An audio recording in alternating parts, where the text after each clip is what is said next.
अस्सलाम वालेकुम dear students. आज हम पढ़ेंगे क्लास 9 की फ़िज़िक्स का चैप्टर नंबर 2 का topic terms associated with motion. अब इसके मीनिंग क्या होते हैं कि फॉर एग्जांपल कोई भी ऑब्जेक्ट या कोई भी बॉडी अगर आपकी मोशन में है तो जाहिर सी बात है उसकी कोई ना कोई पोजीशन होगी, वो कोई ना कोई डिस्टेंस या डिस्प्लेसमेंट कवर करेगी और उसकी कोई ना कोई तो स्पीड लाजमी होगी। तो ये कहलाती है टर्म्स एसोसिएटेड किसकी, मोशन की। सबसे पहले हम जो है डिस्कस करते हैं पोजीशन को। पोजीशन क्या होता है? The term position describes the location of a place और a point with respect to some reference point called origin. अच्छा, पोजीशन क्या होती है कि फॉर एग्जांपल अगर आप एक जगह पर खड़े हुए हैं, ठीक है, फॉर एग्जांपल आप यहाँ खड़े हुए हैं, अगर आपसे कोई पूछे कि आपका स्कूल कहाँ है तो इट मीन्स फॉर एग्जांपल आपका स्कूल यहाँ पे क्या है, आपके बिल्कुल सामने। तो आप क्या बोलोगे कि मेरा स्कूल जो है यहाँ सामने है। तो आप जो है उसको अपनी स्कूल की लोकेशन बता रहे हो अपने एक्सिस पॉइंट से। तो वो कौन सा आपका पॉइंट कहलाएगा? Reference point. कि आप उसको अपने रेफरेंस पॉइंट से जो है उसको अपनी स्कूल की लोकेशन बता रहे हो। तो ये जो आपका रेफरेंस पॉइंट है यही आपका ओरिजिन कहलाता है, ठीक है। फॉर एग्जांपल अगर मैं यहाँ बैठी हूँ, कोई मुझसे पूछे कि आपका घर कहाँ है, तो मैं उसको अपने घर की लोकेशन जो है वो अपने रेफरेंस पॉइंट से बताऊंगी ना। मीन्स जहाँ पर मैं खड़ी हुई हूँ, ठीक है, मैं यहाँ से उसको अपने घर की लोकेशन बताऊंगी। तो जहाँ मैं खड़ी हूँ वो मेरा क्या है? Reference point.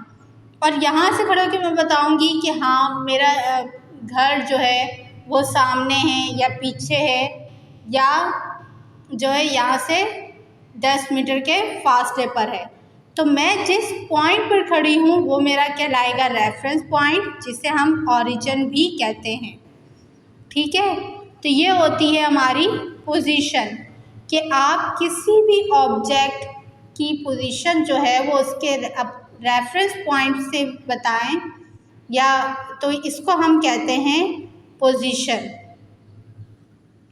अब नेक्स्ट है डिस्टेंस या डिस्प्लेसमेंट। डिस्टेंस क्या होता है? लेंथ। और अक्सर जो है ये बोर्ड में सवाल भी आ जाता है कि इन दोनों के बीच का डिफरेंस बताएं। तो मोस्टली स्टूडेंट्स जो है वो कंफ्यूज हो जाते हैं कि डिस्टेंस क्या होता है और डिस्प्लेसमेंट क्या होता है, ठीक है। सबसे पहले मैं आपको बताती हूँ कि डिस्टेंस क्या होता है। Length of a path between two points is called the distance between those point. For example ये मेरे पास यहाँ पे ए पॉइंट है, यहाँ पे क्या है? B point. अब ये जो आपको पाथ नज़र आ रहा है, ठीक है, यहाँ ए पॉइंट से लेकर बी पॉइंट तक, तो ये हमारा कहलाएगा डिस्टेंस। क्या कहलाएगा? डिस्टेंस। अब अगर हम डिस्प्लेसमेंट की बात करें तो डिस्प्लेसमेंट क्या है? It is the shortest distance between two points which has magnitude and direction. तो डिस्प्लेसमेंट जो है वो किसे कहते हैं कि फॉर एग्जांपल यहाँ पे ए पॉइंट है तो मुझे बी पॉइंट पर जाना है, तो मैं यहाँ से यूँ शॉर्टली डिस्टेंस लूँगी। ये एरो क्या शो कर रहा है? उसकी डायरेक्शन को। और for example A point A से लेकर पॉइंट बी तक का जो हमारा डिस्टेंस है, सेंटीमीटर नहीं होता, सॉरी, 10 मीटर है, ठीक है। एक तो चीज़ इसमें इसकी मैग्नीट्यूड पता चल रही है, दूसरा इसकी डायरेक्शन। तो कोई भी शॉर्टेस्ट डिस्टेंस जो है, जो मैग्नीट्यूड भी उसकी बता रहा हो और उसकी डायरेक्शन भी शो हो रही हो, तो वो हमारे पास कहलाती है डिस्प्लेसमेंट। अगर हम इसकी सिंपल सी एग्जांपल लें, फॉर एग्जांपल अगर आपको इस्लामाबाद जाना है, ठीक है, तो अक्सर लोग क्या करते हैं, वो इस्लामाबाद जो है एसी कोचेस के ज़रिए जाते हैं। तो वो जो एसी कोचेस के ज़रिए इस्लामाबाद तक का सफ़र तय करते हैं वो कहलाता है डिस्टेंस। और जो लोग बाय एयर सफ़र करते हैं वो कहलाता है आपके पास डिस्प्लेसमेंट। अब क्यों डिस्प्लेसमेंट कहलाता है? क्योंकि वो शॉर्टेस्ट डिस्टेंस था। मतलब जो सफ़र आप कोचिज़ के ज़रिए 12-13 घंटों में करेंगे, वही आप बाय एयर जो है वो 3 से 4 घंटे का सफ़र तय करके इस्लामाबाद पहुंच जाएंगे। तो ये फ़र्क होता है डिस्टेंस और डिस्प्लेसमेंट में। डिस्टेंस जो है वो हमारे पास स्केलर क्वांटिटी है और डिस्प्लेसमेंट हमारे पास कौन सी क्वांटिटी कहलाती है? Vector quantity. डिस्टेंस को हम शो करते हैं एस से और डिस्प्लेसमेंट को शो करेंगे हम डी से। नेक्स्ट चलते हैं टॉपिक पर, स्पीड। स्पीड क्या होती है? The distance covered by an object in unit time is called its speed. For example, कोई भी ऑब्जेक्ट है या कोई भी आपके पास बॉडी है जो मूव कर रही है यूनिट टाइम में, इट मीन्स उसका टाइम 1 सेकेंड भी हो सकता है, 1 मिनट भी हो सकता है, 1 घंटा भी हो सकता है, 1 साल भी हो सकता है। तो वो ऑब्जेक्ट जो है इस यूनिट टाइम में जितना डिस्टेंस कवर करेगा वो उसकी स्पीड कहलाएगी।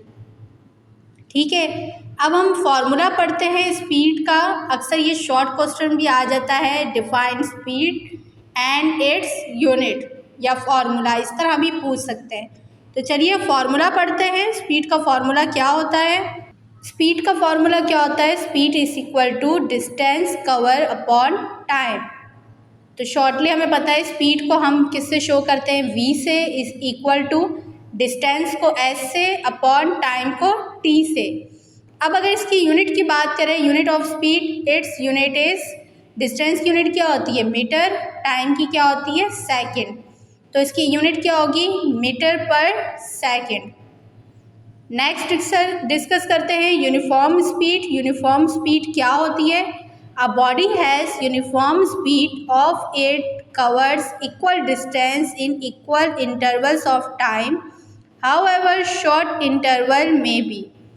अब एक बॉडी है, वो जो है डिस्टेंस कवर कर रही है, ठीक है।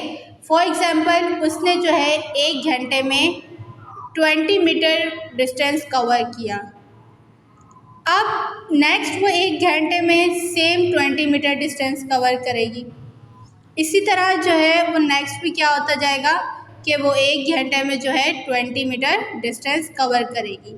तो इसमें एक चीज़ क्या थी कि उनका टाइम भी सेम था, उसका डिस्टेंस भी क्या था? सेम था।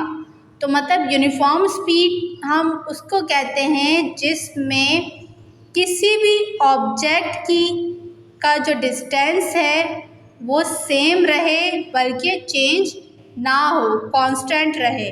तो ये हमारे पास कहलाती है यूनिफॉर्म स्पीड। तो आई होप आपको मेरी वीडियो अच्छी लगी होगी। तो अगर अच्छी लगे प्लीज़ मेरी वीडियो को लाइक, शेयर एंड सब्सक्राइब ज़रूर करिएगा।